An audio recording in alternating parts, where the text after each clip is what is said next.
तो आज मैं पहुंचूँ राजकीय उच्च माध्यमिक विद्यालय बिदासरी के पावन प्रांगण में थे बट मुलाकात हुई है प्रिंसिपल साहब ने। तो आज प्रिंसिपल साहब को इंटरव्यू लेने वास्ते आया हूँ। मेरा उद्देश्य वही है कि क्या शिक्षा को इस तरह सुधरे और क्या खेल कूद को इस तरह सुधरे। ये काम वास्ते आज प्रिंसिपल साहब को इंटरव्यू लूँ। तो प्रिंसिपल साहब पहला तो मैंने यहाँ बताओ थे तार परिचय दो और मेरे यूट्यूब फेसबुक चैनल ने क्या कहना चाहो।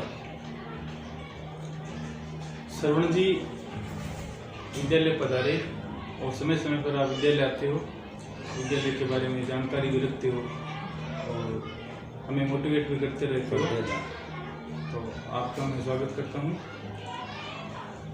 मेरा परिचय हनुमान छिपा नाम है मेरा और नवंबर 2022 में मैंने प्रधानाचार्य के रूप में इस विद्यालय में कार्यक्रम किया है। तो अब थे बताओ स्कूल के बारे में थे इसी के चीज़ है जिसकी थाने बढ़िया लगी और थाने इसी कोई चीज़ एक चीज़ बताओ थाने स्कूल के बारे में बहुत ही बढ़िया लगी बात चीज़ बताओ सर आप।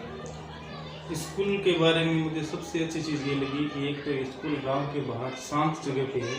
गांव के भामाशाहों ने अच्छा सहयोग करके ज़मीन उपलब्ध कराई है जो कि गांव से बाहर शांत और प्राकृतिक वातावरण में स्थित है स्कूल। ये मुझे सबसे अच्छी खासियत लगी स्कूल की। गाँव गज का व्यक्ति स्कूल में बार बार आवे और बंग बार में क्या कहना चाहो कम आवे ज़्यादा आवे कौन आवे बिंग बार में क्या कहना चाहो। देखो गांव के व्यक्ति यहाँ कम आते हैं जी, अपने बच्चों को संभालने के लिए बहुत कम आते हैं। हम बार बार निवेदन करके उनको बुलाते हैं तब भी वो कम ही आ पाते हैं, ज़्यादा लोग नहीं आ पाते। आप जैसे जागरूक 2-4 व्यक्ति समय समय पर आते हैं, बाकी सारे लोग अपने बच्चों के प्रति जागरूक नहीं हैं। उनका ध्यान अपने व्यवसाय की तरफ, निजी खेती-बाड़ी की तरफ ज़्यादा है, जबकि वो अपने बच्चों को संभालने के लिए विद्यालय बार बार नहीं आ पाते। तो थे बताओ कि लार प्रतियोगिता हुई राजीव गांधी ग्रामीण ओलंपिक खेल प्रतियोगिता हुई जिनमें थारी टीम एक यहाँ क्रिकेट की टीम में ग्राम पंचायत में जीती है, एक कबड्डी जीती है, एक रस्साकशी शायद खो खो जीती है। बिन बार में क्या कहना चाहो आप ब्लॉक स्तर में 4 बार करते हैं पूछ सके, जिला स्तर या राज्य स्तर करते हैं पूछ सके, क्या थारी तैयारी कर रही है बिन बार में क्या बताओगे। देखो जो राज्य सरकार का प्रयास है कि ग्रामीण ओलंपिक करवाना, इससे ग्रामीण प्रतिभाओं को खेल में अपना रुचि दिखाने में मौका मिल रहा है। ये राज्य सरकार की अच्छी पहल है और इसको ध्यान में रखते हुए हमने भी यहाँ पर काफ़ी लोगों को मोटिवेट किया और राजीव गांधी ग्रामीण ओलंपिक में रजिस्ट्रेशन करवाया। और रजिस्ट्रेशन करवाने के बाद बहुत सारे ग्रामीण जनों ने इसमें हिस्सा भी लिया। हालांकि यहाँ का जो खेल ग्राउंड है वो मसूरी में था, 6-7 किलोमीटर दूर था। इस वजह से हो सकता है सारे लोग नहीं पहुँच पाए, लेकिन काफ़ी लोगों ने जिन्होंने रजिस्ट्रेशन करवाया उनसे भी और कई सारी टीमों ने भाग लिया और हमारा जो विदेशी का प्रदर्शन था वो मसूरी की तुलना में अच्छा भी रहा और कई सारी चीज़ें हमारे खिलाड़ियों ने अच्छी प्रतिभा दिखाई और कई सारे खेलों में वो आगे ब्लॉक लेवल पर खेलने के लिए भी जाएंगे। तो विद्यासरिया में जो स्कूल प्रांगण है उसमें सबसे पहले तो खेल मैदान की कमी है। यहाँ क्रिकेट जैसे खेलों के लिए नहीं तो हमारे पास ग्राउंड है जी और संसाधन अब धीरे धीरे शुरू होंगे। पहले ये प्राथमिक विद्यालय थी, अब ये माध्यमिक विद्यालय हो गई है, तो खेल बजट भी इसमें अगले साल से अच्छा बजट आना शुरू हो जाएगा। तो सर थे बताओ अभी 10वीं क्लास से हमारी स्कूल है पहली बार मौत हुई 8वीं 10वीं सीनियर होगी। तो 10वीं क्लास में पहली बार 10वीं क्लास लागनी 10वीं 100% परिणाम रहना और थाने CBO द्वारा सम्मानित करना या दर्शकों ने बता दूँ हमारे प्रिंसिपल साहब ने CBO द्वारा सम्मानित किया गया है। तो बिन बार में क्या कहना चाहो वो भी 100% परिणाम रही है। देखो 10वीं बोर्ड की हमारी ये पहला ही बेस था, पहली क्लास थी। हालांकि सबको पता है कि नई स्कूलें होने की वजह से यहाँ पद नहीं है, पद से नहीं है, फिर भी हमारा जितना भी स्टाफ है उन सभी ने पहली बोर्ड क्लास होने की वजह से अपना अच्छा प्रयास किया और उन्हीं के प्रयासों की वजह से ये रिजल्ट दे पाया है कि हमारे 19 के 19 सभी बच्चे हैं वो पास हुए और आधे बच्चे फर्स्ट डिवीज़न से भी पास हुए हैं हमारे बच्चे। और इस वजह से जैसे ब्लॉक लेवल पर ब्लॉक शिक्षा अधिकारी मैडम ने इस बार सभी स्कूलों को जिनका परिणाम 100% रहा है उनको सम्मानित भी किया है, इसलिए विद्यासरिया का नाम भी आया है। तो इसका श्रेय मेरे पूरे स्टाफ को जाता है जिन्होंने अच्छी मेहनत की, संसाधन नए होते हुए भी प्रयास करके प्रथम बार हमारे बोर्ड परीक्षा का परिणाम बहुत अच्छा रहा। तो जी कोई एक बच्चों था 10वीं में जिके कभी में वो टॉपर ही हो 87% है। बिन बार में क्या कहना चाहिए जो बच्चों यहाँ पढ़ना बढ़िया हो यहाँ के हो बिन बार में बताओ।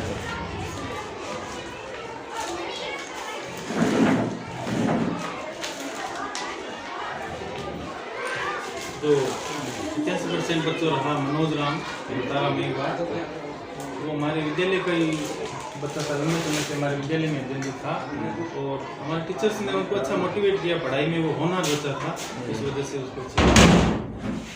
तो सर अगलो बताओ कि थारे और साथी स्टाफ आगे कोई तालमेल क्यों बैठ सके? शायद सुनने में आया कि बहुत कम जगह स्कूल में प्रिंसिपल साहब के स्टाफ के बीच तालमेल कौन बैठे? मैं देखियो है कि था तालमेल तो शानदार बैठो है, बहुत बढ़िया बैठो, क्या बैठा सको वो तालमेल बताओ? तालमेल की जहाँ तक बात है, हमारे स्कूल में स्टाफ का तालमेल शुरू से ही अच्छा रहा है विद्यासरिया में, और मैंने आने के बाद भी महसूस किया है कि यहाँ तालमेल की कोई कमी नहीं है।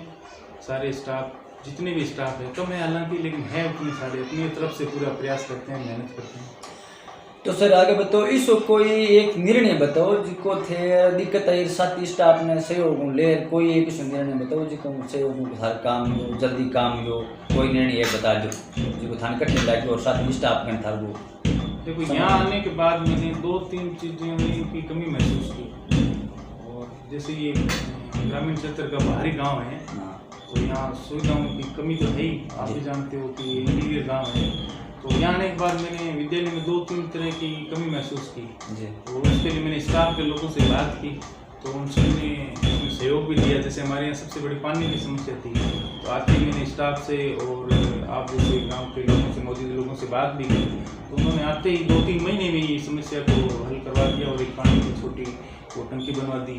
और स्टाफ के सहयोग से सभी स्टाफ ने मिलकर, हमारे जो MDM का किचन है वो भी क्षतिग्रस्त हो रखा था, उसका फर्श वगैरह पूरी तरह से क्षतिग्रस्त हो रखा था, तो स्टाफ के सहयोग करके उसको क्षतिग्रस्त किचन को सही करवा दिया।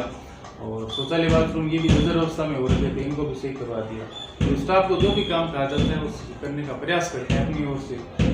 तो अब ते बताओ, सरपंच और गांव के भामाशाह ने कोई या युवा ने इसको कोई काम बताओ, और जिनको काम है स्कूल में कई सालों वंचित है, लारे रहे जहाँ कुछ भी मान लो, कमरों मान लो, 3 शेड मान लो, कोई और पानी की टंकी हो, उसके बारे में बताओ आप।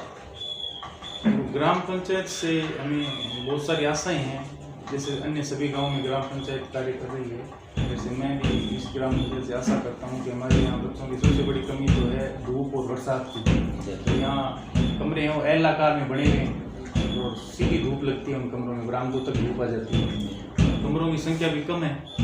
तो ग्राम पंचायत से मेरी आशा है कि वो जल्द से जल्द हमें 3 सेट, बड़ा 3 सेट है वो बना के दे, ताकि कम कमरे हैं तो भी हम बच्चों को वैकल्पिक तौर पर 3 सेट के नीचे बैठा के, बाहर बोर्ड लगा के उनको अध्ययन करवा सकें।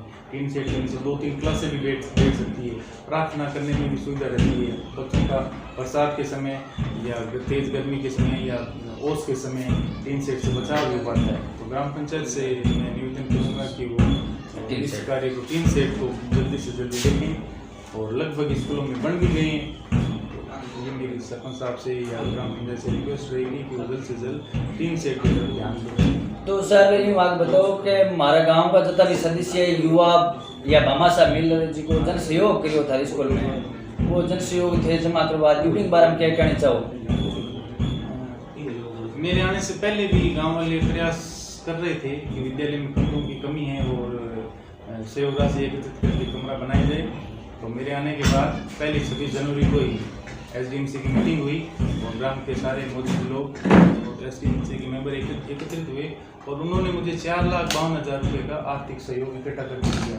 मुख्यमंत्री जन सहभागिता योजना के तहत अगर कोई ग्राम पंचायत के भामाशाह मिलकर 40% राशि देते हैं तो सरकार की तरफ से 60% राशि दी जाती है और फिर उसका सर्कस का निर्माण किया जाएगा। तो गाँव वालों ने 4,52,000 रुपये दिए, सरकार की तरफ से अभी वो वित्तीय स्वीकृति जारी हो गई है और 11,30,000 रुपये टोटल जारी हुए हैं और उसे बहुत जल्दी ही टेंडर होके एक बड़ा कक्षा का निर्माण शुरू हो पाएगा। संभवतः वो इसी सत्र में बन जाएगी। सर कोई एक किसी चुनौती बताओ थे बिना स्टाफ के सहयोग, कोई एक चुनौती बताओ जो थे थारी एकदम निर्णय करियो एकदम मन सोच रहे काम करियो, वो एक कोई निर्णय बताओ जो थे खुद ही मन में सोचो और खुद ही सोल्व करो,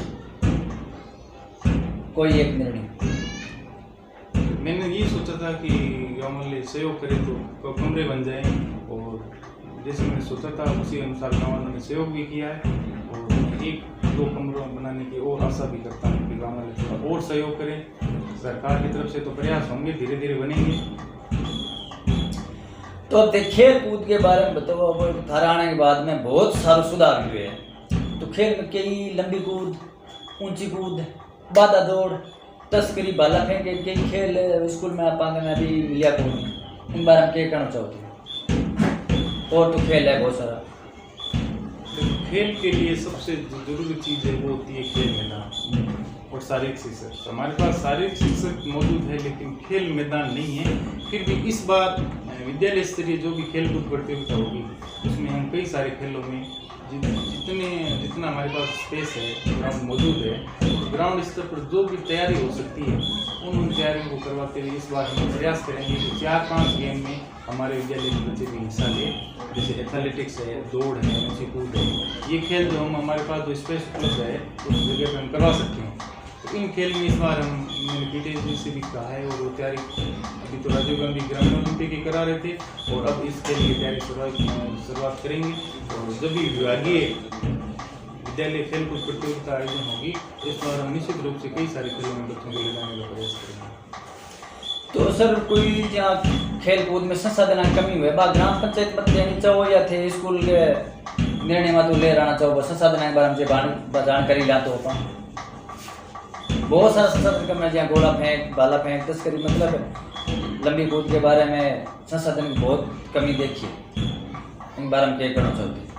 देखो, जहाँ तक संसाधनों की बात है कि विद्यालय में हमें 10,000 रुपये का खेल बजट मिलता है, तो हम उस खेल बजट से हर साल प्रयास करते हैं कि बच्चों को मूलभूत खेल आवश्यकताएं हैं, एसडीएमसी से कुछ सुझाव मिलते हैं, उसके अनुसार जो मूलभूत खेल आवश्यकताएं हैं वो सामान हम उससे खरीद पाते हैं। और उससे हमने पिछली बार ग्राउंड भी तैयार कराया था ताकि हमारी कबड्डी की अच्छी तैयारी हो सके। लड़कियाँ यहाँ कबड्डी खेलने में ज़्यादा इंटरेस्टेड रहती हैं, तो ग्राम पंचायत चाहें तो और अच्छा ग्राउंड यहाँ बना सकती है और अच्छी सुविधाएं बना सकती है। और विद्यालय स्तर पर तो हमारे पास जितना खेल बजट आता है उसका मैक्सिमम यूज करने का प्रयास करते हैं। तो थे आखिर बच्चा ने क्या कहना चाहो मोटिवेट के रूप में कोई बच्चा ने बताओ थे? भाई मैं भी मानूँ कि बहुत ज़रूरी होती है शिक्षा, सारे अवगुण को होती है शिक्षा, ज्ञान के बहते सागर का सबसे प्यारा मोती है शिक्षा, कि बहुत ज़रूरी होती है शिक्षा। इन बारे में शिक्षा बारे में क्या कहना चाहो और बच्चा ने क्या मोटिवेट करना चाहो, कोई एक मोटिवेट करो। देखो, बच्चों को हम शिक्षा के लिए तो रोज़ ही मोटिवेट करते हैं, हमारा काम यही है कि हम बच्चों को मोटिवेट करें। तो यहाँ मैंने देखा है कि जो बड़ी क्लासें हैं 8वीं से लेकर आगे की क्लासें, उन क्लासों में तो फिर भी हमारे विद्यार्थी वो नियमित रूप से आ रहे हैं, लेकिन छोटी क्लासों में या तो गार्जियन पूरा ध्यान नहीं दे पाते या कहीं न कहीं कोई हमारे स्तर पर भी हो सकता है कोई कमी रह पाई हो या फिर कमरों की या संसाधनों की कमी है। उस वजह से छोटे बच्चों में मैं देख रहा हूँ पिछले कुछ महीनों से नियमितता नहीं है। कई सारे बच्चे ऐसे जो नियमित रूप से आ नहीं पा रहे हैं। हमारी तरफ से गार्जियंस को फ़ोन भी किए जाते हैं, उनसे संपर्क भी किया जाता है। जितनी बार वो पीटीएम की मीटिंग्स होती हैं हम कहते भी हैं गार्जियंस को कि आपके बच्चे नियमित रूप से विद्यालय नहीं आ रहे हैं। तो ये थोड़ा सहयोग की कमी है हमारे में कि छोटे बच्चे जो खासकर हमारी प्राइमरी लेवल तक के बच्चे हैं वो बच्चे नियमित रूप से नहीं आ पाते। और कोई बच्चा अगर नियमित रूप से नहीं आ पाता है, महीने में अगर वो 5, 7, 10 दिन नहीं आता तो वो जो कड़ी होती है वो टूट जाती है और वो जो उनको काम दिया जाता है वो अनियमित हो जाते हैं और इस अनियमितता का असर उनकी शिक्षा पर पड़ता है। तो मैं यही कहना चाहूँगा ग्रामवासियों से कि बच्चों का अभी पढ़ने का टाइम है, ये उनकी उम्र है। इस उम्र में उनको नियमित रूप से विद्यालय भेजना, जितने दिन विद्यालय लगता है अगर वो नियमित रूप से आएंगे तो निश्चित रूप से कुछ न कुछ सीखेंगे। तो बीच बीच में अगर वो हफ्ते में 2 दिन नहीं आए, 3 दिन नहीं आए तो उनकी जो ले ताल होता है वो खत्म हो जाता है और धीरे धीरे वो थोड़ा जी चुराने लग जाती है। नियमित नहीं आएंगे तो उनका विद्यालय में मन भी नहीं लगेगा। तो इस बारे में थोड़ा सा अभिभावक भी अगर ध्यान दे, हमारा सहयोग करें, बच्चा नियमित क्यों नहीं आ रहे, विद्यालय के काम नहीं आ रहे या यूँ नहीं आ रहे, हम जितना ध्यान रखें अगर उस लेवल का ध्यान रखें तो सारे बच्चे अगर नियमित आएँ तो इसका अच्छा फर्क पड़ेगा। तो सर आप बताओ 15 अगस्त है, काल 15 अगस्त है, काल 15 अगस्त की क्या तैयारी चल है, क्या के थे, मतलब काल प्रोग्राम रखना चाहो, कौन कौन मुख्य अतिथि थारे पधारना चाहे, जहाँ गाँव का भामा सब है, चाहे मुख्य सरपंच हुए या प्रतिनिधि हुए, बन बार क्या करना चाहो? 15 अगस्त स्वतंत्रता दिवस समारोह है और हमने सभी बच्चों को कहा है कि वो अपने अपने अभिभावकों को विद्यालय में बुलाएं। हमारे लेवल पे हम तैयारी भी करवा रहे हैं। बच्चों को जो पीटी होती है, परेड होती है, लेजिम है, सांस्कृतिक कार्यक्रम है, अन्य छोटे छोटे बच्चों की जो भी प्रस्तुतियाँ हैं वो पिछले 7 दिन से लगातार बच्चे कर रहे हैं। और हमने एसडीएमसी सदस्यों को, गांव के भामाशाहों को और सरपंच साहब को और जितने भी हमारे वार्ड पंच है और हमारे भावी जो भामाशाह हो सकते हैं, जो संभावित है, हमने उनसे संपर्क किया है और उन सभी से निवेदन किया है कि स्वतंत्रता दिवस के अवसर पर विद्यालय में आएँ, अपने बच्चों का मोटिवेशन करें, विद्यालय की कोई भी आवश्यकता है उस पर थोड़ा सा चिंतन मनन करें। सबको आमंत्रित किए हैं विद्यालय के लिए और तैयारी लगातार चल रही है। तो सर आखिर बताना चाहूँ था कि कल 15 अगस्त को बहुत सारा भामाशाह हुई, जिसका एक बहुत मोटो सा भामाशाह हुई हमारे गाँव को, जिसको डबल एक ठेकेदार है बिन थे के मतलब स्कूल में मांग करनी चाहो बा कोई मांग बताओ, एक जिसको बत्तिया दिख के जरूरी है, बहुत जरूरी है बात कोई बताओ। अगर वो भामाशाह चाहे तो भी समझता है वो काम करा सके, कोई एक मांग। देखो, गांव के भामाशाह अगर चाहें तो संसाधन वो कभी भी उपलब्ध करवा सकते हैं। भामाशाहों में अगर इच्छा शक्ति हो तो जैसे आप सभी को पता है कि यहाँ पर छात्र संख्या है वो 350 से ऊपर है और जो विद्यालय का ढांचा बना हुआ है उसमें कमरों का आकार है वो छोटा छोटा है, छोटे छोटे आकार के कमरे बने हुए हैं क्योंकि ये उच्च प्राथमिक विद्यालय था तो उसी आकार की बिल्डिंग बनी हुई है। वर्तमान में हमारे पास 7 कमरे थे, 7 में से एक कमरे में ICT लैब इस सत्र से शुरू हो गई है। तो बच्चों को बैठाने के लिए हमारे पास फिलहाल 6 कमरे मौजूद हैं और 11 क्लासें, तो हमें एक एक कमरे में 2-2 क्लासों को बैठाना पड़ता है। और कमरों का आकार और साइज इतना बड़ा नहीं है कि सारे बच्चे उनमें आसानी से बैठ सकें, बहुत भीड़ हो जाती है, बहुत कंजस्टेड हो जाती है। तो सबसे बड़ी कमी तो कमरों की है। तो मैं भामाशाहों से निवेदन करूँगा कि वो अगर प्रयास करें तो हमें 2 कमरे अगर अच्छे बना के दे दें तो इस समस्या का काफ़ी निजात मिल सकता है। दूसरी समस्या कि बैठने के लिए बच्चों के पास फर्नीचर नहीं है, हमारे पास मात्र 20 फर्नीचर है और 9 से बड़ी क्लासें हैं, 9, 10, 11, अगर वो फर्नीचर पर बैठें तो इससे विद्यालय में सुगमता रहती है, आसानी रहती है। विद्यालय में फर्नीचर संसाधन नहीं है, आशा रखता हूँ कि वो कमरों की घोषणा करें या विद्यालय को बड़े आकार के कमरे बना के दें या फर्नीचर उपलब्ध कराएं तो ये बहुत विद्यालय के हित में होगा। तो सर एक धन और बताना चाहूँ कि हमारे ग्राम पंचायत मसूरी के सरपंच साहब 20 टेबल 20 कुर्सी बोलू ये बन बाकी है, तो सरपंच साहब ने थे के वेतन करना क्या हो के बाद 20 टेबल 20 कुर्सी कौन है स्कूल में घोषणा करूँगी। ये घोषणा शायद मीडिया से पहले और उपलब्ध भी कराया दिया भी है। तो पिछली बार भी जब आए थे तो उन्होंने आश्वासन दिया था कि बाकी फर्नीचर भी करा दूंगा। विश्वास है कि सरकार रूप से अपनी घोषणा को पूरा करेगी। तो आखिर बताना चाहूँ विद्यार्थियों का मुख्य उद्देश्य पढ़ाई करना है, लेकिन देश की सामाजिक आर्थिक परिस्थितियों को जानना और समझना, उसमें बदलाव लाना है। अगर शिक्षा ऐसा नहीं करती है तो मेरी नज़र में वो शिक्षा निकम्मी और नाकारी है। बहुत बहुत धन्यवाद।